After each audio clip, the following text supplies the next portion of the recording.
of different songs. Like there's a company called Jingo, Jingo, and they do spiritual bingo, they do musical bingo, they do math bingo, they do all kinds of different bingos. Thank you for asking them. No, that's good. I just kind of wondered, with different activities. I noticed that a lot of people, again, I would think like in that beginning and mid stage, I know just in my condo complex here, I mean, everybody seems to be taking walks now. So it's kind of nice. And I know Savannah is an avid hiker, and I know Jennifer also does a lot with her dogs and out hiking and things like that. And that's all I know, those two. But anyway, so that does too. Okay, and probably Scott and Brenda and everybody. Okay, but I see that more, that people are actually, that may not normally have been doing a little bit of stretching or walking or exercising, are now looking to do that and which is nice, because it's just that excuse to get outside the house, where they don't have that opportunity before this, when they were going from place to place to place. Now that they have some time, they're just sitting and reveling in nature a little bit more. So, and I'm not a hiker and I'm not really a walker, but I mean, I think I'm going up to, like the bar camp said, reservoir. I like to look at water. So, and now that it's spring or summertime, it's a great opportunity for folks. I have a good friend of mine who was feeling rather cooped in. And so twice a week, we've been making an appointment to go out and sit and just chat through our car windows. And we're getting bolder now that the weather is nicer. We're bringing some lawn chairs and masks. We're pretty flexible with that. But I've been picking places all over the area that have water that we can sit by, because to me it's so grounding, really. So tomorrow, Thursday, we are going down to Avery Point, Yukon, at Avery Point on the ocean. It's just so beautiful down there. I've been to all kinds of beautiful state parks next to their ponds. I found a lot of wonderful places. Anytime that you can either have water moving or water near you, even if it's one of those fake water fountains, it really does help. But anytime you're outside in nature, absolutely. Jen, we can't hear you. Oh, Jen, you're on mute. You gotta take your horse, drive it down to Barn Island, and go horseback riding along the water and the trails. I'm gonna have to wait on that until I get rid of some of the brownies and coffee cakes that I've been eating, and then I think that Brave will be happy to have me back up on it. We'll take my pony. You don't have to worry. Oh, my pony. Oh, that's right. Yes, see that your pony is built a little stronger for me. Good. Yeah. With top down, off we go. I have a Mustang convertible. Yeah, I was like, what are you talking about? The horse. My new toy. Oh, that was one of my favorite. I always wanted a Mustang convertible. Anyway. Pam, I have a question. Yes, Scott. Oh, it's Scott. Hi. With respect to, and this is a little bit outside the box, but certainly in your wheelhouse, we've got quite a few residents that are feeling somewhat shut in, scared, and these aren't necessarily residents with a cognitive decline. It's just this whole restriction without any real knowledge of when it's going to loosen up and when they're able to do things. Do you have any suggestions that we can help? Part of the problem, I believe, and I've always said this, is that they'll sit in their apartments and watch the news. The worst thing you can do. You know my feelings on the news, and there's nothing we can do to really prevent that. Of course. Our life enrichment department is working triple time in doing activities and things and coming up with new things and doing them in smaller and smaller groups and more frequently, so that all of our residents can participate. But there's still a good chunk or a block of residents that are kind of just remaining indoors, inside, not interacting. And not that we want them to come out and interact, but we want to be able to make sure that they're mentally and emotionally in a good place. So we've begun to do some knocking on doors and seeing how they are, but there's still that fear that they're sort of relaying through what they're getting in the news. Any suggestions to help sort of calm that? Yeah. Are you guys still all isolated in your apartments, or are you no, because you're going out. I've seen pictures on Facebook. Go out, but of course, we've got to remind people to wear masks when they're out and about in the community, or obviously with the weather, there are a lot more people that are outside walking, which is great because that's a perfectly socially distant thing to do. Well, the first thing that I want to do is I want to ask Shirley, because she's wise. Yeah. Shirley, have you gone out and about, or are you totally isolated in your house? I go out almost every day. I go to the post office.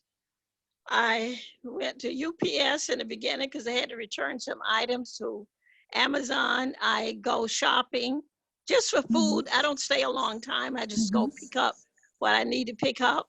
We go to prayer 2 days a week, Tuesday and Thursday, noonday prayer for 1 hour at church. On Saturday, we go to prayer. Groups of 10 people go to church for 2 hours. They come home. Another group go out from 10 to 12, another group from 12 to 2. So I do that every day. I mean, every Saturday we go to prayer. And during the week, if I have to go out, I go, shopping at Geisler, wherever, and I come back home. So that's perfect. Yeah. What I was going to suggest, Scott, is two things, and it's a great question. Number one, I would probably start working with Life Enrichment to take groups of 5 to 10, all with appropriate masks, on short little drives. Get them out. Take them down to Gay City State Park. Let them see that life is still going on. Yes. Okay? In small groups, just, whatever you can arrange safely, people who are going to be compliant with the rules, Right. and get out there. The other thing that I would suggest is you might be able to convince Diane from the Chamber of Commerce to give you a little one-on-one Zoom where you would hook up your computer to your theater and let your residents, you can do that with your residents in the theater and connect with your Chamber of Commerce.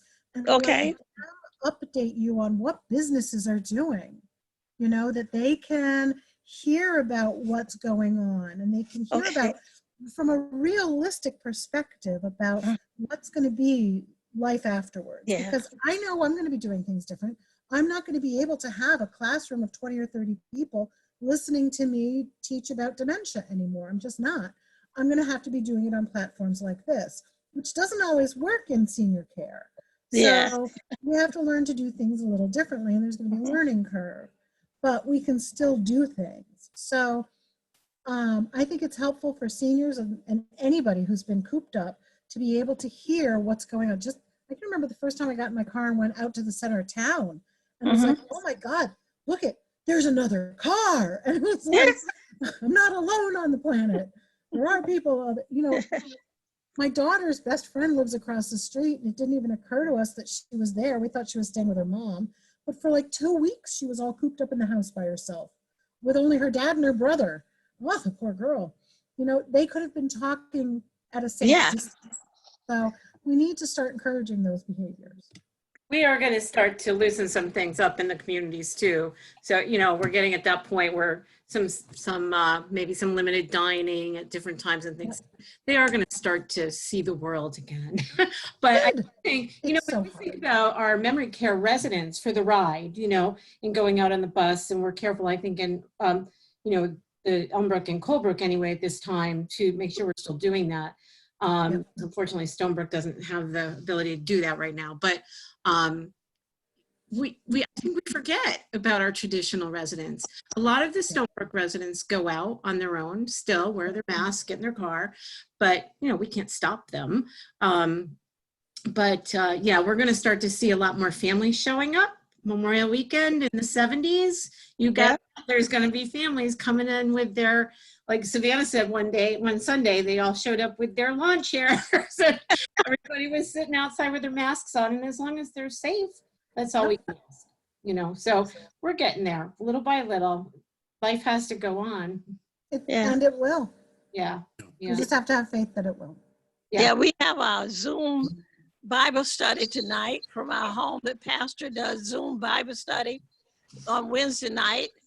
And on Sunday, we have a streaming service, a live streaming service. So the pastor and my son-in-law, my daughter, my granddaughter and grandson, and a few other people, they go out, they have worship service. And we see the live stream from our homes every Sunday. Yeah. That's excellent. Good. Any other questions? Well, thank you, guys. I got to tell you, as much as I've loved being with everybody, Shirley, I'm so glad to see you. I'm so Yeah. glad. When I saw that you were going to be here, I said, I have to zoom into this. I'm so glad you did. I'm so glad. But trust me, like I said, you will love it at Stonebrook. So, Okay, I'm working on it. all right. We'll be talking, Shirley. I'm talking all the time about I it. know we are. Yep. Excellent. All right. Thank you. Okay, good. Well, we appreciate your time, Pam, and we Oh, my appreciate everybody who was in attendance. We thank you for that, and we ask that you keep your eyes open for some other activities that we have moving down the pike virtually. And we hope you all stay well and stay safe and wear your masks when you leave the house. Yeah, And, just always say a prayer for your neighbor. okay. Thanks. And Thanks, Shirley, Pam. make sure you let the rest of your Bible study crew know about this. Oh, I definitely will, yes. Shirley, Don't which keep us all to yourself. Yeah, Shirley, I'm which church do you go to, dear? Solid Fellowship Church, the church across the street from First Cathedral. Oh, you You know- do go there. Okay, yep. I used to go right down the street from that going towards Windsor. I used to go to that international church, Yeah. which is a little bit off the corner, but yeah, I have friends Right. at First Cathedral. Yeah. The Very church nice. we have used to be First King, what was it? Christ the King Church. Christ the King, Yeah. yeah, Okay. yeah. My pastor bought it because all the parishioners left that attended Christ the King. So we bought it. Now it's a Pentecostal church. We're Pentecostal. Yes, nice. okay. Yeah, Yeah. I know that corner of churches. You have the Yeah. apostolic, That's there's that apostolic church across from you and then the First Cathedral Baptist, right, on the other side. Correct, yeah, and the Methodist church, yes. Or the Apostolic Yeah. Methodist, whatever. Yeah, they have all this, yeah. Okay. Very nice. Very nice. All Yeah, right, this- Yeah, folks. we always learn something new when we talk with you, so it's great to have you.